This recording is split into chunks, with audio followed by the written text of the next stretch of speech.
சரி, செய்தி ஒன்றோடு உங்களை இணைத்துக் கொள்கின்றோம். இஸ்ரேல் மற்றும் ஹமாஸுக்கு இடையிலே போர் நிறுத்தம் இப்போது அமுலிலே இருக்கக்கூடிய சூழலிலே இஸ்ரேல் மிகவும் பெரிய ஒரு தவறை செய்திருக்கிறது. அதுதான் திடீரென மீண்டும் ஒருமுறை தாக்குதலை நடாத்தியிருக்கிறது. இது தொடர்பான தகவல்களை வழங்குவதற்காக இணைந்து கொள்கிறோம். அன்பான நேர்களே, அதாவது இஸ்ரேலினுடைய விமானப்படை மீண்டும் ஒருமுறை தாக்குதலை ஆரம்பித்திருக்கிறது. இலங்கை இந்திய நேரப்படி இன்று அதிகாலை 3 மணி அளவில் இந்த தாக்குதல் நடாத்தப்பட்டிருக்கிறது.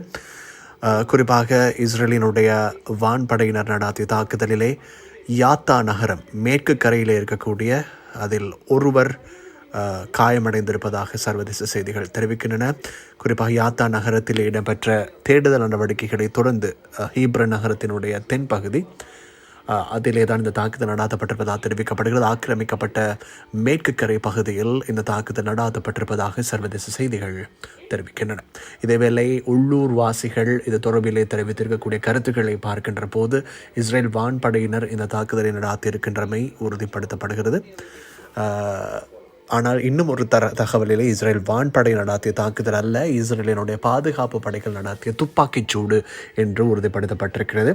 ஆகவே இதில் ஏதோ ஒன்று என்று வைத்துக் கொள்கின்ற போது குறிப்பாக அல் ஜசீரா என்ன கூறுகிறது என்றால் இது இஸ்ரேல் படையினர் நடாத்திய தாக்குதல் என்று குறிப்பிட்டிருக்கிறது. ஆகவே நாங்கள் இதனை இஸ்ரேல் இராணுவம் நடாத்திய தாக்குதல் என்று தான் கொள்ள வேண்டும். இஸ்ரேல் இராணுவத்தினர் நடாத்திய தாக்குதலில் தான் இந்த சம்பவம் இடம்பெற்றிருப்பதனை உறுதிப்படுத்தக்கூடியதாக இருக்கிறது.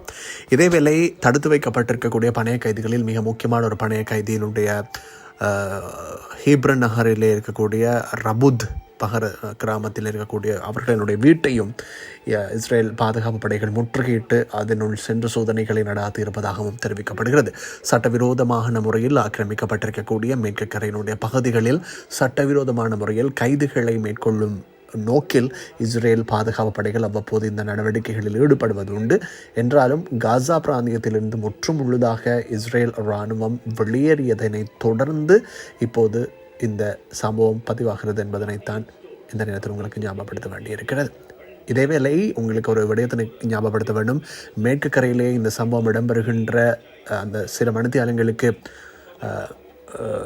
முன்புதான் அமெரிக்காவினுடைய 200 படைகள், அதாவது 200 இராணுவத்தினருடன் கூடிய ஒரு படையினர் அமெரிக்காவினுடைய விமானம் மூலம் அட்மிரல் கூப்பர் தலைமையிலே கண்காணிப்பு நடவடிக்கைகளுக்காக வந்திருக்கின்றன. அவர்கள் வந்து ஆரம்பிப்பதற்கு முன்பே தாக்குதலை மீண்டும் இஸ்ரேல் துவங்கி அந்த பகுதியில் நடாத்தியிருக்கிறது.